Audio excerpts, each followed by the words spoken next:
I'm Chris Martin, not from Coldplay. I'm 17 and I play the bass trombone or trombone before in Musica Youth Jazz. Yeah. I'm Lucy Briggs, I'm 18 and I play alto saxophone for Musica Youth Jazz. I'm Grace Martin, I play alto saxophone and I play in Musica Youth Jazz. I'm Ben Malden, I'm 17, I play alto saxophone in Musica Youth Jazz.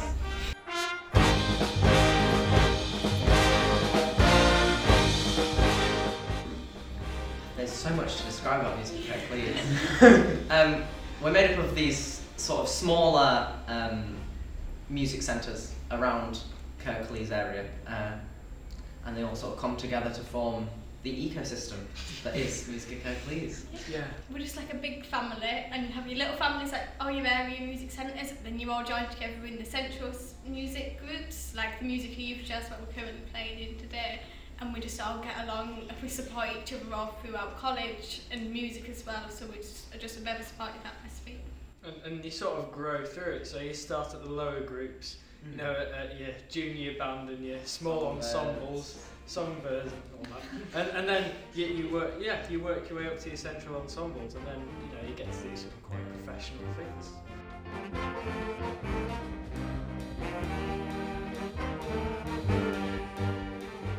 We're doing two pieces, aren't we? Well, 1.5. One and a half. We're playing Daft Punk Our medley, anthem. which we've played many times.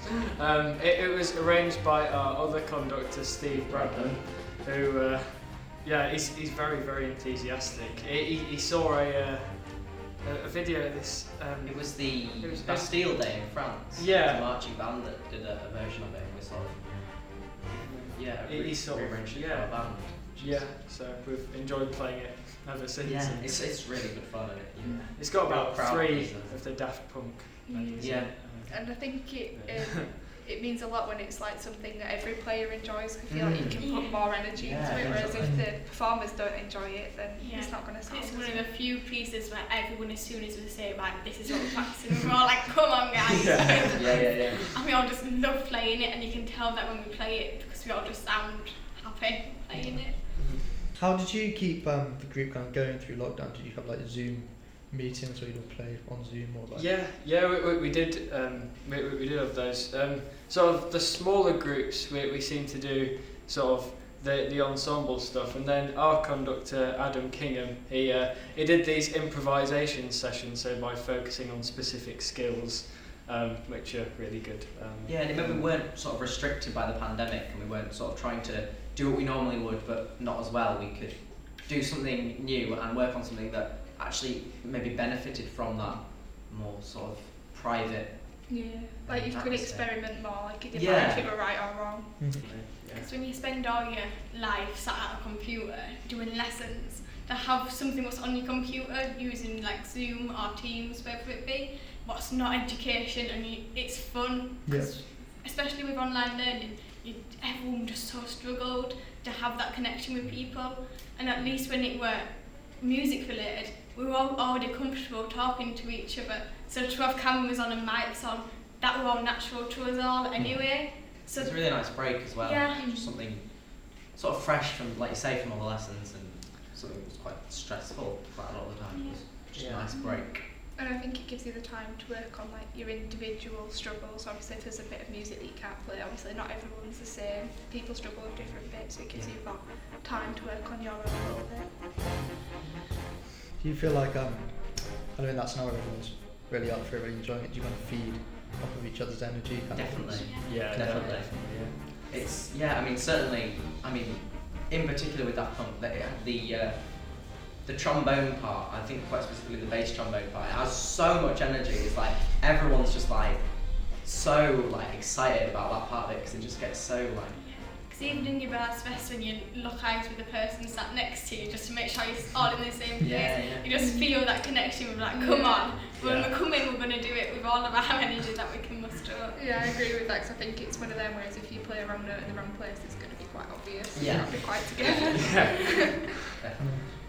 You talked about, you're playing Daft Punk tonight.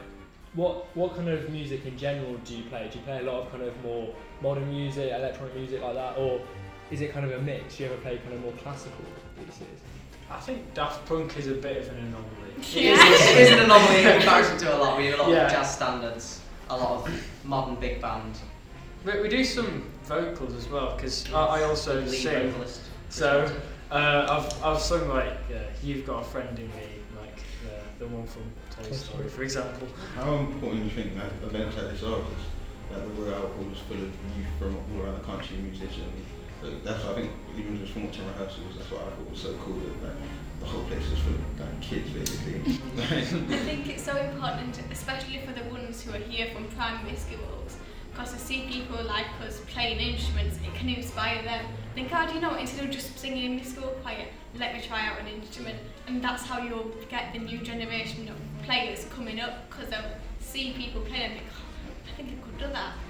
And for us, it's a massive thing of fun for us, and we think we can carry on doing this in the future, and it inspires us as well as it inspires them. I think it's sort of something that Musica Kirklees as a, like, I say company, sort of like embodies. It's like that, get people into music, like encourage them to have a go, and you know what, they might love it, and we might get them into places like the Royal Albert Hall. So I think playing at the Royal Albert Hall is such a big thing, like, you've just got to make the most of it, because you know some people it's just a one-time thing, you know, it's just, it's amazing, but yeah. Oh, it's always been a dream of mine to play in the Royal Albert Hall, and you know, it's something to work up to, I guess. So yeah, it's really satisfying. We have it as one of the first, I think it's the third thing what we've done since the pandemic. Yeah. In public, to have the third one would be such a large event. Yeah. It's amazing really, because it's been such a long time without performing. To suddenly be thrown into something like this.